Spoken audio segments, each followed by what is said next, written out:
যে ওখানে ওই শ্রী যমুনার তীরে যখন কোনো তৃণবৃক্ষই ছিল না, তখন আমার প্রাণগোবিন্দ কিভাবে ওই কদম্ব বৃক্ষে উঠলেন, কদম্ব বৃক্ষটি বা কিভাবে বেঁচেছিল? মা গো, তবে মা ছোট্ট করে বলুন। একই গরু, অর্থাৎ নারায়ণের প্রধান ভক্ত এই গরু, একদিন গরুর মায়ের দাসিত্ব মোচন করার জন্য ইন্দ্রের সাথে যুদ্ধ করে সুধার ভাণ্ড নিয়ে উঠতে উঠতে ওই কদম্ব বৃক্ষে এসে বসেছিলেন। সেদিন মা ওই কদম্ব বৃক্ষটিতে ওই সুধার ভাণ্ড হতে সুধা গিয়ে লাগে ওই কদম্ব বৃক্ষে। তারপর থেকে সেই দিন থেকে সেই কদম্ব বৃক্ষটি অমর হয়ে গিয়েছিল। যাই হোক, তোমার কার জন্য এত বিষ? মাগো, তিনি কে? মাগো, পূর্ব জন্মে তিনি ছিলেন এক বিশ্বব্যাপী রাজা। তিনি ছিলেন কৃষ্ণ বিদ্বেষী, কৃষ্ণ বিরোধী, অর্থাৎ তার রাজ্যে কেউ কৃষ্ণ পূজা, হরি পূজা কেউ করতে পারে। তাই তিনি ঢেরি পিটিয়ে পিটিয়ে বলে দিলেন, শুনো শুনো নগরবাসী, শুনো শুনো নগরবাসী, আজ থেকে কেউ কৃষ্ণ পূজা, হরি পূজা কেউ করিতে পারিবে না। যদি কেউ করে তাহলে তাকে আমি উপযুক্ত শাস্তি দেব।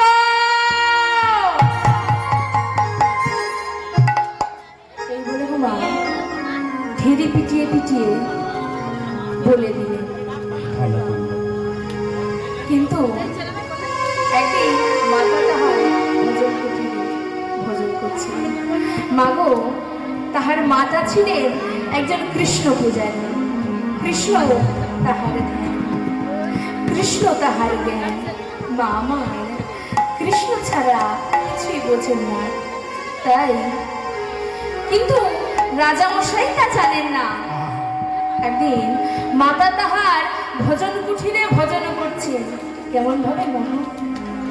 কৃষ্ণ কেশব, কৃষ্ণ কেশব, সুধা মাখা এই নাম, হরি নাম, মধু মাখা এই নাম। কৃষ্ণ কেশব, কৃষ্ণ কেশব, মধু মাখা এই নাম, হরি নাম, সুধা মাখা এই নাম। কৃষ্ণ কেশব, কৃষ্ণ কেশব, সুধা মাখা এই নাম, হরি নাম, মধু মাখা এই নাম। কৃষ্ণ কেশব, কৃষ্ণ ধরে, মধু মাখে এই নাম, হরি নাম, সুধা মাখে এই নাম। জপরে জপরে জপরে রসমালা, সুধা মাখাই নাম, হরি নাম, মধু মাখাই নাম। কৃষ্ণ কেশব, কৃষ্ণ ধরে, সুধা মাখে এই নাম, হরি নাম, সুধা মাখে এই নাম। জপরে জপরে এবার মাতা এইভাবে ভজন কুঠিরে ভজন করছে। এমন সময় বিশ্বদর্পী রাজা এসে বলছে, এ কি মাতা, তুমি কার পূজা করছো? ওরে বাবা, অমন ভাবে বলতে নেই রে বাবা। তুই একবার এক মনে এক ধ্যানে তাকে ডাক, দেখবি কত শান্তি পাবি। তা বুঝলাম, কে আমায় শান্তি দেবে শুনি, সে কে? অমন ভাবে বলতে নেই রে বাবা। তা বুঝলাম, তা কে শুনি সে? তিনি হলেন ভগবান শ্রীকৃষ্ণ। যে জন কৃষ্ণ ভজন করে, কৃষ্ণ পূজা করে, তার বৈকুণ্ঠ লাভ হয়। শোন, একবার কৃষ্ণ নাম করে দেয়, দেখবি কত শান্তি পাবে। মা মা শোনো মা, তুমি যদি আর একবার আমার সামনে ওই কৃষ্ণ নাম মুখে উচ্চারণ করো, তাহলে আমি তোমায় উপযুক্ত শাস্তি দেব। এই বলে মা রাজামশাই ধমক দিয়ে চলে গেলেন। তারপর মাতা আমার আবার ভজন কুঠিরে ভজন করছেন আর বলছেন, কি বলছেন গো মা? এইভাবে দয়াময়, তুমি আমার স্নেহের, আমার বিশ্বকে তুমি শান্তি দাও, সুমতি দাও। আমার বিশ্ব যেন সদাই সর্বদাই ভালো থাকে, ও যেন সদাই সর্বদাই তোমার চরণে মতি হয়। এই বলে মা মাতা তাহার ভজন কুঠিরে ভজন করছে। কেমন ভাবে গো মা? হরি ভবের কান্ডারি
যাই বল, আমার মুখ থেকে কখনো এই কৃষ্ণ নাম কেড়ে নিতে পারবি না। তুই যাই বল, আমার মুখ থেকে কখনো এই কৃষ্ণ নাম কেড়ে নিতে পারবি না। কৃষ্ণ ছাড়া কি আছে আমার? বিশ্বরূপী রাজা সহ্য করতে না পেরে চিৎকার করে উঠে বলছে, এই কে আছিস? একে কারাগারে নিক্ষেপ কর। মাতা কাঁদিতে কাঁদিতে বলছে, ওরে বিশ্ব, একবার ভেবে দেখ, আমি যে তোর মা, আমি যে তোর জননী, 10 মাস 10 দিন গর্ভে ধরেছি, মায়ের ইচ্ছায় তোকে মানুষ করেছি, তাকে তুই আজকে এত কষ্ট দিচ্ছিস।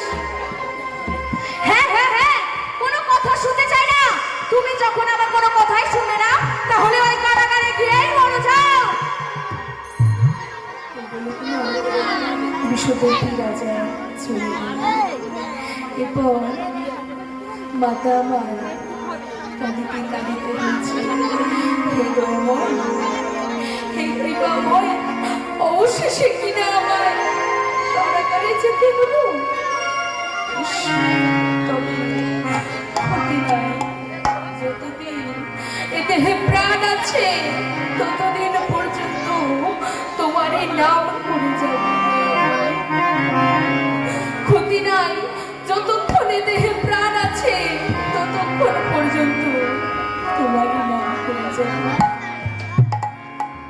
এবার প্রহরী নামকে ডেকে বলছে, প্রহরী, প্রহরী, তোমরা আমায় একটু জল দেবে, দাও না গো, বড় পিপাসা পেয়েছে, তোমরা আমায় একটু জল দাও না, আমার যে বড় পিপাসা পেয়েছে। এমন সময় বিশ্ববর্তী রাজা এসে বলছে, কেন কেন কেন, তোমার কৃষ্ণকে এই ডাকো, সে এসে জল দে। অমন কথা বলিস না বাবা, আমি যে তোর মা, আমি যে তোর জননী। হ্যাঁ হ্যাঁ হ্যাঁ, কোনো কথা শুনতে চাই না, তুমি যখন আমার কোনো কথাই শুনবে না তাহলে ওই কারাগারে গিয়েই বড় যাও। রাজা সেই ধমক দিয়ে চলে গেল। এরপর মাতা আমাদের কারাগারে কাঁদিতে কাঁদিতে বলছি, কি বলছিল, দেখা দাও, দেখা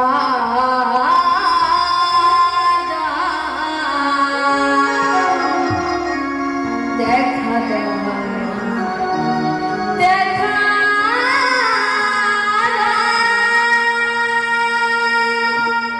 দেখা দেখা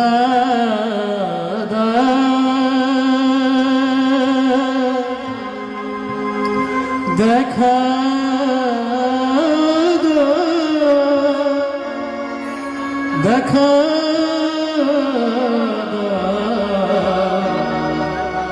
দেখা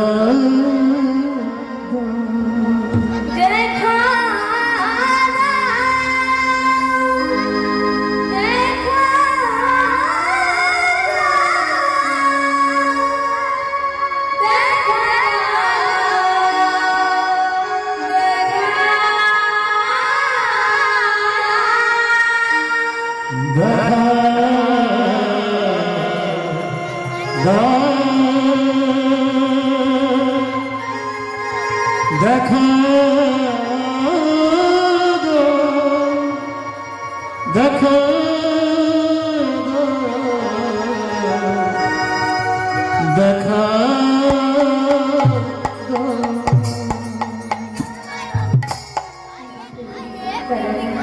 কাঁদিতে কাঁদিতে বলছে, ওহে কৃপাময়, ওহে দয়াময়, অবশেষে কিনা আমার এমন খারাপ যেতে হবে। যতদিন এদের প্রাণ থাকিবে ততদিন পর্যন্ত তোমারই নাম করে যাব দয়াময়। এভাবে কারাগারে কাটছে, আর পিপাসার যাতনা সহিতে না পেরে চিৎকার করে কেঁদে উঠে বলছে, কি জ্বালা, কি যন্ত্রণা, আমি যে সহ্য করতে পারছি না, বিষ্ণু আমায় একটু জল দিলে, বিষ্ণু আমি যে সহ্য করতে পারছি না, আমার যে পিপাসায় বুক ফেটে যায়, বিষ্ণু আমি যে আর সহ্য করতে পারছি না। এই বলে না মাতা আমার কারাগারে কাঁদছে আর বলছে, কি জ্বালা, কি যন্ত্রণা, পিপাসায় বুক ফেটে যায়, ক্ষুধার যাতনা আর সহে না, আমি যে আর সহ্য করতে পারছি না, কি জ্বালা, কি যন্ত্রণা।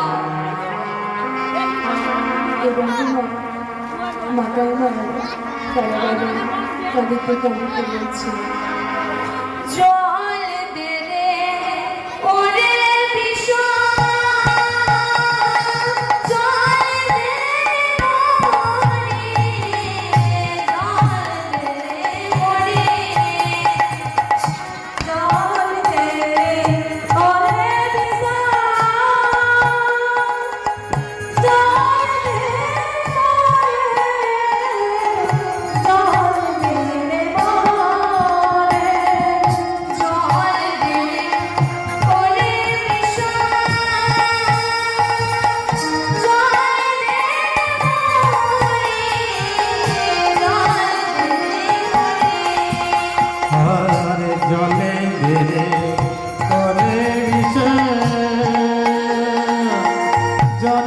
তেরি মনে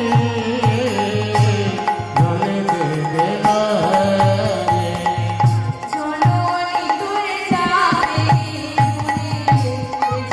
জনমের তরে জননী তোরে যাবে জনমের তরে জননী তোরে যাবে জনমের তরে জননী তরে যাবে মরে জনমের তরে জনম ভরে পাবে নারে জনমে ভরে পারে নারে জনম ভরে পাবে নারে জনমে ভরে পারে নারে জননী তোরে যাবে মোরে আর জনমে পাবে নারে জননী তোরে যাবে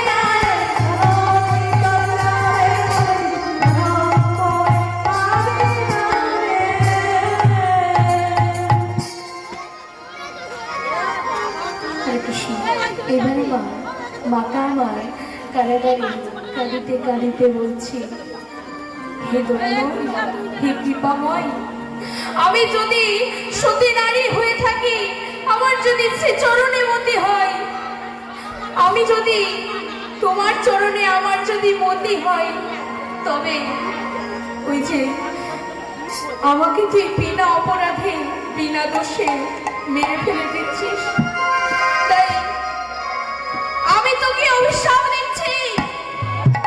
মাতা, কি অভিশাপ দিলাম বলো? ও তোর শুল ব্যাধি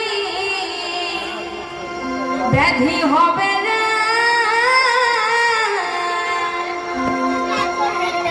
ও তোর শুলি ব্যাধি ব্যাধি হবে রে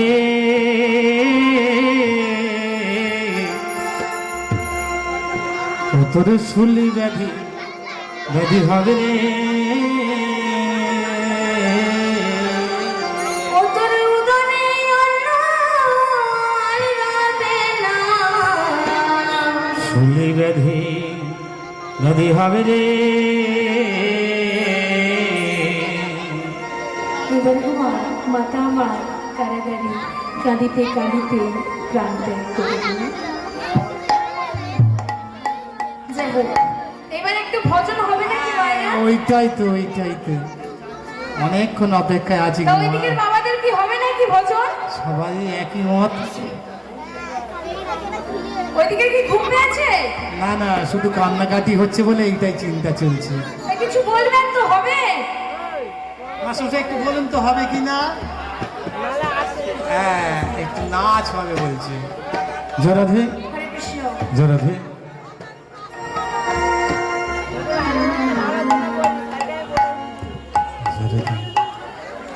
হ্যাঁ, মহতী হরিবাসে উপস্থিত যে সমস্ত ভক্তমণ্ডলী আছে, যারা আজকে পুষ্পাঞ্জলি দেবার জন্য পরিকল্পনা করেছ, তোমরা তো আর কিছুক্ষণ পরে যাবে, এখন নয়, আর একটু পরে হ্যাঁ, দর্শনার্থীরা চাইছে কিন্তু একটু নাচ করতে। তুমি পালাটা যেটা ধরেছো হয়তো আমার বলতে খারাপ লাগছে, মানে ঠাঁই দাঁড়িয়ে হয়ে যাচ্ছে, তো এখানে দর্শকরা একটু নাচ চাইছে, ঠিক আছে, একটু নাচ করে দেখো। হরে কৃষ্ণ। তা এদিকে মায়েদের কি আছে? ভজন হবে তো? তা আমি কিন্তু একলা করলে হবে না, সবাই মিলে ভজন করতে হবে। জরাধে সবাই মিলে আমার রাখাল রাজা বলে না, বলে কোথায়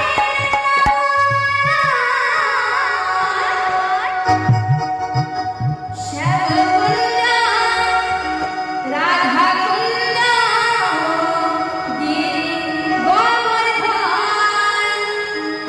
রাখাল রাজা বলে দে না কোথায় বৃন্দাবন শ্যামকুণ্ড রাধাকুণ্ড গিরি গোবর্ধন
তো মায়েরা আমি কি একাই নৃত্য করবো?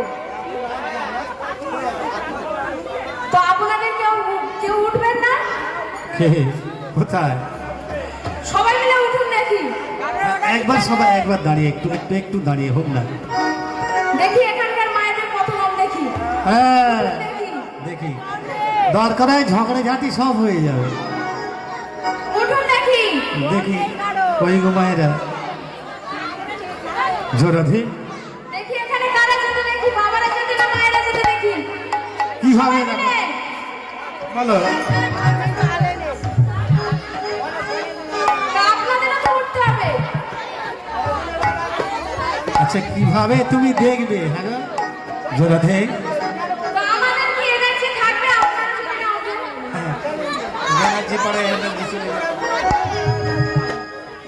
এই ঠাকুমাটা একদম 100। বাবা জরাধে উঠুন না। নিতাই গৌর বিমানন্দে হরিব। যারা পুষ্পাঞ্জলি দেবে তোমরা ওখানে চলে যেতে পারো, যারা অঞ্জলি দেবে তোমরা সেখানে চলে যাও। একটু তোমরাও একটু আনন্দ করো, চেষ্টা করো একটু। সবাই হয়তো নাচে সমান হয় না, যাই হোক দেখা যাক দর্শকদের মধ্যেও কে ভালো নাচে, ঠিক আছে? সবাই মিলে তুই এইদিকে মায়ের কি ঘুম পেয়েছে নাকি? ও হাঁটু ব্যথাটা তো সব ঠিক হয়ে যাবে, উঠুন।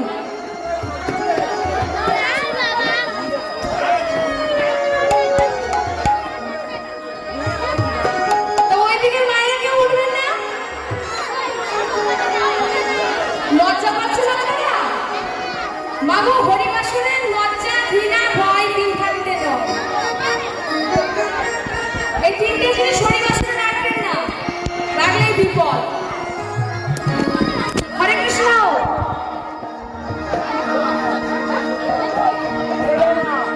সবাই ওঠো, গোয়েন্দা ওঠো। সবাই মিলে আজকে রাতে ঘুমে চলে চোখে কৃষ্ণ বলে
ওই দূরে দেখি রাত জগা পাখি বলে সুরে সুরে বলে রাত আছে বাকি।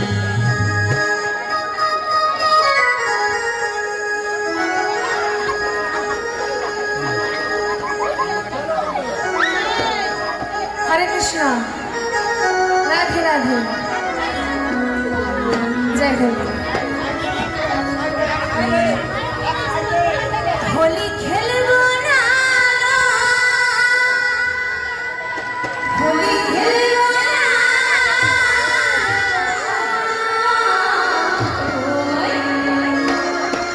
আমার জীবনে কালা এলো, আমার জীবনে কালা এলো, হোলি খেলবো না, হোলি খেলবো না,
মা, মাতা আমার কারাগারে কাঁদিতে কাঁদিতে প্রাণ ত্যাগ করিল। এরপর আমাদের বিশ্বদর্পী রাজার দর্প চূর্ণ বিচূর্ণ হলো, দর্প চূর্ণ বিচূর্ণ হলো। যে অহংকারে নিজের জননীকে তিলে তিলে হত্যা করেছিল, তাই মাতৃ অভিশাপ বিফলে গেল না। রাজা উচিত মতো শাস্তি পেলেন। তোমার কেমন শাস্তি? মাতৃ অভিশাপে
রাজামশাই কাঁদিতে কাঁদিতে বলছি, আমি যে আর সহ্য করতে পারছি না, প্রাণ যেন জ্বলে যায়। কি যে ব্যস্ত, কি যে বেদনা, আমার যে খুব কষ্ট হচ্ছে। এইবার মা, রাজামশাই মনে মনে চিন্তা করলেন যে এই প্রাণ আর রাখিব না। তাই তিনি গৃহ ছেড়ে বনের মধ্যে চলেছেন। সেখানে গিয়ে ভাবলেন কিছু শুকনো কাষ্ঠ চয়ন করিয়া একটি চিতা সাজাইবেন। তাই তিনি গৃহ ছেড়ে বনের মধ্যে চলেছেন। গিয়ে ভাবলেন কিছু শুকনো কাষ্ঠ এইবার চয়ন করিয়া একটি চিতা সাজাইবেন। তাই তিনি শুকনো কাষ্ঠ চয়ন করিয়া একটি চিতা সাজাইলেন। তারপর তিনি ভাবলেন যে ওই চিতাতে আগুন দিয়ে এই প্রাণ বিসর্জন দেবেন। তাই তিনি যেই না আগুন দিয়েছেন, যেই না পুষ্পাঞ্জলি বাকি আছে তোমরা চলে যাও। অমনি যাদের পুষ্পাঞ্জলি বাকি আছে তোমরা ভোগের আসরে চলে যাও। যাদের পুষ্পাঞ্জলি বাকি আছে তাদের উদ্দেশ্যে জানাচ্ছি ভোগের আসরে চলে যাও। মরতে তুই পারবি না। শোনা মাত্র চমকে উঠে বললেন, কে কথা বললো, কে কথা বললো? দেখি আমি কাউকে দেখতে পাচ্ছি না কেন, দেখি আমি কাউকে দেখতে পাচ্ছি না কেন। শোনা মাত্র চমকে উঠে বললেন, এ কি আমি কাউকে দেখতে পাচ্ছি না কেন? তখন ঠাকুর বলছেন, মরতে তুই পারবি না, তুই তলদেশে যা, সেখানে গেলেই তুই মুক্তি পাবি। এই বলে গো মা, রাজামশাই ভাবলেন বনের আরো গভীরে চলে যাবে। সেখানে গিয়ে একটি বৃক্ষের তলদেশে গিয়ে বলছেন, আহ কি জ্বালা, কি যন্ত্রণা, আমি যে আর সহ্য করতে পারছি না। ওই বৃক্ষের ওপরে দুটি কপত কপতি নামে পক্ষী বসবাস করে এবং তাদের দুটি শিশু শাবক ছিল। পক্ষী জাতি হলেও কি হবে, জাতিতে তারা বৈষ্ণব ছিল, জাতিতে তারা বৈষ্ণব ছিল।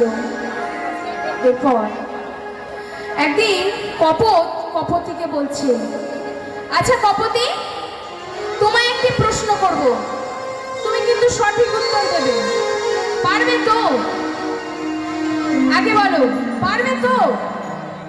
আচ্ছা স্বামী, প্রশ্নটা কি তা তো বলবেন, তা না তখন থেকে পারবে তো বলেই যাচ্ছে। এইবারে গো মা, কপত কপতিকে বলছে, আচ্ছা কপতি, বলো তো তোমার কয়টি পতি?